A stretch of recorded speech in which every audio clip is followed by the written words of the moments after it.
नाशिकच्या काठेगल्ली भागातील धार्मिक स्थळाचे अतिक्रमण काढण्यावरून तणाव निर्माण झाला होता.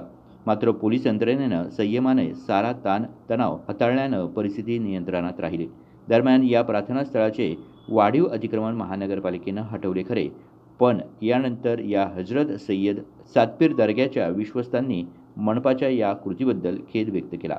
350 वर्षापासून हे धार्मिक स्थळ असल्याचा दावा विश्वस्तांनी केला असून या संदर्भात वक्फ बोर्डाने काही कारवाई करण्यास स्थगिती दिली आहे. या संदर्भात विश्वस्तांनी महानगरपालिका आयुक्त मनीषा खत्री यांची भेट घेतल्याचा दावा करूनही अतिक्रमण मोहीम राबवण्यात आल्याचं स्पष्ट केले. चेअरमन तब्रेज इनामदार आणि सेवेकरी रफीक बिलाली यांनी या संदर्भात यहाँ जो मेरा नाम रफीक बिलाली है, मैं दरगाह का खिदमतदार हूँ। ये जो केस के मामला जो है, ये जो चल रहे हैं, ये 2008 और 10 से शुरू हुआ है। इससे पहले ये सारे मामला कुछ नहीं थे, बराबर।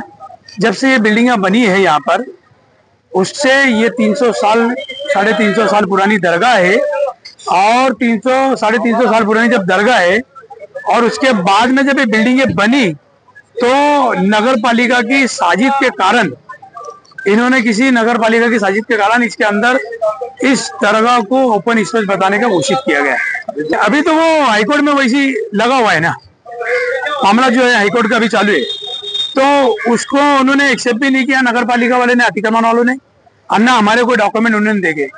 उसी के हिसाब से इन्होंने सुबह में हमें गफलत में रखा और यह अतिक्रमण उन्होंने शुरू कर दिया आते से।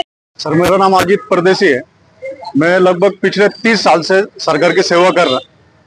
मेरे बचपन से मेरे पिताजी मेरे को हाथ पकड़ के लेके आते थे, तब से मेरे को दरगाह में मेरा आना जाना है। उसके बाद में जैसे समझने लगा, जैसे मैंने वहाँ पे पूजा अर्चा देखी, वैसे मैंने वो चीजों में हाथ डाला। आज के कल शाम तक वो दरगाह का शाम का लोबन मैं करता था, पूरा झाड़ू पोछा अगरबत्ती लोबन ये सब मैं करता था। तो पिछले 30 साल से तो मैं सब चीजें वही जगह पे दिख रहा हूँ, तो इसको मैं अतिक्रमण नहीं, क्योंकि मैं बचपन से देख रहा हूँ जहाँ जब वहां पे सिर्फ दरगाह थी और पीछे के साइड में पूरा जंगल था, पूरी झाड़ियां थी। 480 सर्वे नंबर जो आहे त्या 480 सर्वे नंबर मध्ये कोणीही हस्तक्षेप घालावा नाही। नगरपालिका असो, पोलीस प्रशासन असो किंवा थर्ड पर्सन असो, ही ऑर्डर आहे। या ऑर्डरच्या नुसार तिथं कोणी हस्तक्षेप घालू शकत नाही। तरी देखील सुद्धा सकाळी महानगरपालिकांनी आम्हाला न विचारता, आम्हाला ना सांगता, ना ऍप्लिकेशन देता, ना अर्ज देताना, नोटीस देताना सकाळी त्यांनी 8 वाजता, सुमारे 8 वाजता ब्रॅकेट लावून, आम्हाला वाटलं आमचं संरक्षणसाठी ते लावलेलं आहे, पण ते आमची चुकीची गैरसमज झाला तो, आणि तिथं त्यांनी अतिक्रमण केलं। आता नाशिक महानगरपालिकेने केला, त्यांना मी मॅडमला सांगितलं तिथले की मॅडम ही जी दरगाह आहे ही रितसर संस्था आहे, तिला सगळे पोच आहे आमच्याकडे, तिला डॉक्युमेंट्स मी ऑलरेडी दिलेली आहे, आणि कोर्टात वारंवार आमचा संवाद होतो तिथं। तर त्या कोर्टाच्या माध्यमातून आतापर्यंत जो मी तुम्ही बाईट घेता आतापर्यंत स्टे आहे तिथं, ही स्टेची ऑर्डर तुम्हाला कॉपी दाखवली। दुसरा विषय सगळ्यात मोस्टली इम्पॉर्टंट म्हणजे ते 712।